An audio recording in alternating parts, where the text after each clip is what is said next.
Momento EBD. Mais um episódio do nosso Momento EBD. E hoje vamos dar continuidade a conhecermos um pouco mais da sala Fundamentos da Fé Reformada com o professor Valzeni, ele que divide a sala com o diácono e professor Aldo. Seja muito bem-vindo, professor. Obrigado, Fernanda. É um prazer para mim e para nossa sala, né, que está representando aqui. Muito bem. Nós estamos dando continuidade e estávamos falando acerca do batismo, né, do pedobatismo. E nós percebemos que ainda existem pessoas que rejeitam o batismo de crianças. E onde é que nós podemos encontrar, professor, evidências no Novo Testamento que façam relação, né, que nos auxiliem nessa melhor compreensão acerca do batismo de crianças? Bem, o batismo infantil, o pedobatismo, né, ele é uma característica da nossa igreja, dentre as outras igrejas de cunho evangélico, digamos assim, único, né? Nós somos a única igreja evangélica que faz o batismo de crianças, né? Assim, não existe no Novo Testamento nenhuma referência com relação ao batismo da criança, ou de criança no sentido propriamente dito. Só que nós temos que levar em consideração o seguinte: também não existe nenhuma menção no Novo Testamento de batismo de adolescente. Ou seja, de adolescentes de 14, 15 anos, a gente também não encontra. Ou seja,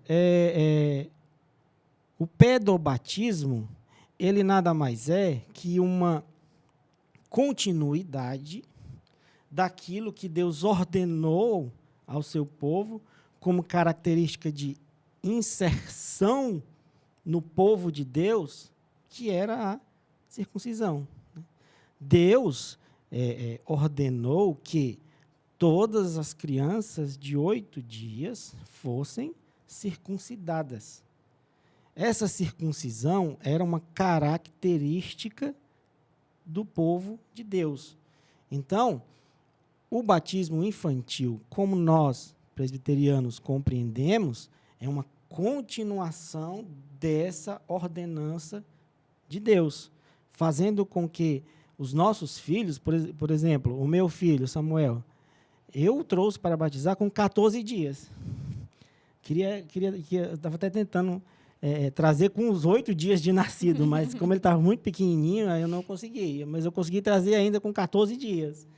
Então, assim, é uma demonstração de que nós estamos seguindo a orientação das Escrituras, seguindo a orientação de Deus com relação aos cuidados que os pais precisam ter com os filhos, com relação à sua crença, com relação à sua fé, com relação à obediência à palavra de Deus, que é inserir aquela vida, aquela pessoa no povo escolhido do Senhor.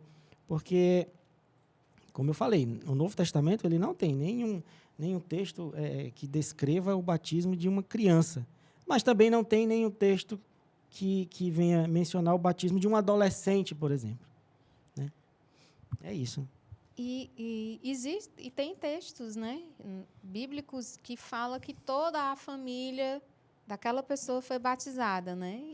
E para a época, culturalmente, toda a família tinha um filho. Exatamente. Né? Assim, o texto que muitas vezes as pessoas usam é aquele que Jesus vai dizer que quem crer e for batizado será salvo. Aí, no entendimento do texto, dizem, para se batizar, antes é preciso crer. Né? Porém, aquele texto ele não está relacionado ao batismo em si. Quando Jesus vai falar o texto bíblico, ele está falando antes da ordenança de ir e pregar a mensagem do Evangelho. Ou seja, você não vai pregar a mensagem do Evangelho para bebês, porque eles não vão compreender. Você não vai pregar a mensagem do evangelho para crianças, digamos assim, de 1, 2, 3 anos, como você prega para adultos. Então, quando Jesus diz, quem crer e for batizado, está dentro do contexto da mensagem da pregação do evangelho. Aqueles que ouvirem a mensagem e compreenderem, crerão.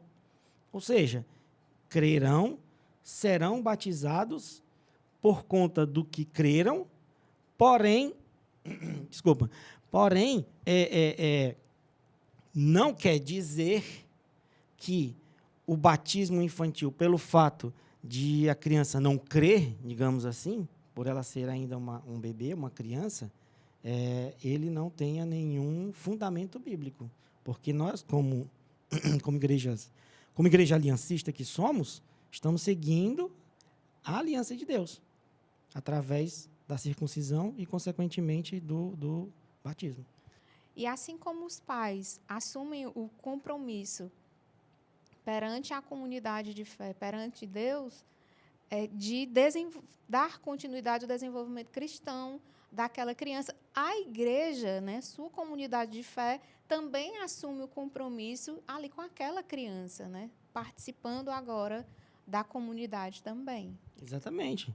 Aí a gente tem que entender também que o fato de nós batizarmos a criança, digamos assim, na sua primeira idade, isso não a isenta de que quando ela tiver uma idade de adolescência, por exemplo, ela, por si, assuma o seu compromisso pessoal e individual com Deus. Fazendo a profissão de fé. Fazendo a sua profissão de fé.